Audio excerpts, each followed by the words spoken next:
প্রোগ্রামটা দেখি। এই প্রোগ্রামে এই ফর, হোয়াইল বা ডু হোয়াইল এই লুপ সংক্রান্ত এমসিকিউ গুলোর ক্ষেত্রে আমাদের তিনটা বিষয় দেখতে হবে: ইনিশিয়াল মান, শুরুর মান, এরপর কন্ডিশন এবং বৃদ্ধিকৃত মান।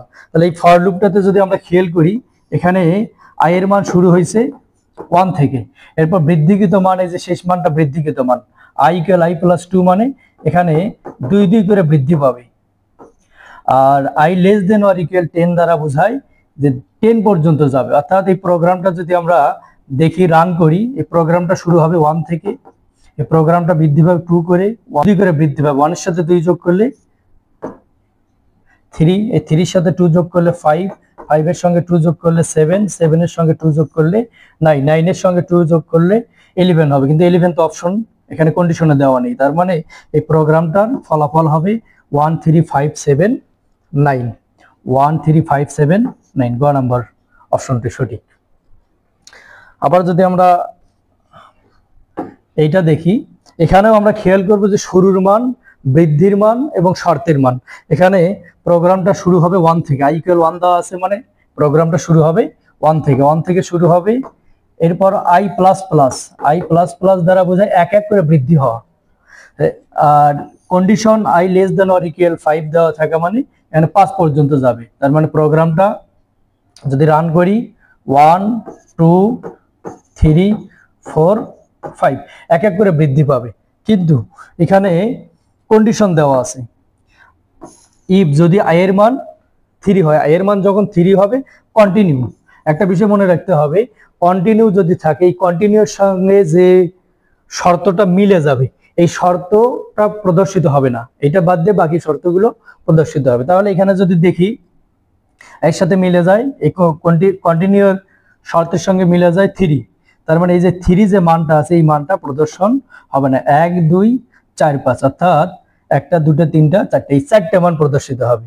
উদ্দীপক প্রোগ্রামটিতে এইচএসসি এক্সাম লেখাটি কতবার প্রদর্শিত হবে? এখানে आंसर হবে 4 বার প্রদর্শিত হবে।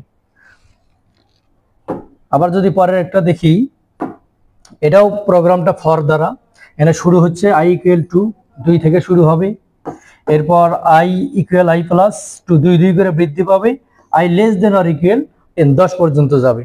তাহলে 2 4 6 8 10, অর্থাৎ প্রোগ্রামটার আউটপুট হবে এই খ নাম্বার 2 4 6 8 10। এরপর এই বোর্ড প্রশ্নটা দেখি, এখানে একটা সি প্রোগ্রাম দেওয়া আছে, এটা আউটপুট কোনটি হবে? এই আউটপুটে আমরা খেয়াল করব যে এখানে প্রোগ্রামে ইনিশিয়াল মান কত দেওয়া আছে, 5 থেকে শুরু হবে। এরপর x++, মানে x এর মান এক এক করে বৃদ্ধি পাবে, 5 6 7, এই যে x <= 10 দেওয়া, মানে 10 পর্যন্ত যাবে, 7 8 9 10, অর্থাৎ প্রোগ্রামটা যখন আমরা রান করব 5 6 7 8 9 10 পর্যন্ত যাবে। কিন্তু এখানে আবার কন্ডিশন দিয়ে দেওয়া আছে ব্রেকের সঙ্গে যদি কোনো স্টেটমেন্ট মিলে যায়, তাহলে ব্রেক যেখানে থাকবে ওই প্রোগ্রামটা ওখানেই আটকে যাবে। এখানে অপশনে দেওয়া আছে, কন্ডিশন দেওয়া আছে ইফ x = 10, ইফ x = 6, এখানে যখন প্রোগ্রামটা 6 পর্যন্ত যাবে, x এর মান বৃদ্ধি পাইতে পাইতে যখন এই 6 এ যাবে, তখন প্রোগ্রামটা ব্রেক দেবে, অর্থাৎ এখানে এই প্রোগ্রামটার আউটপুট হবে 5 6, এই যে খ নাম্বার অপশন 5 6।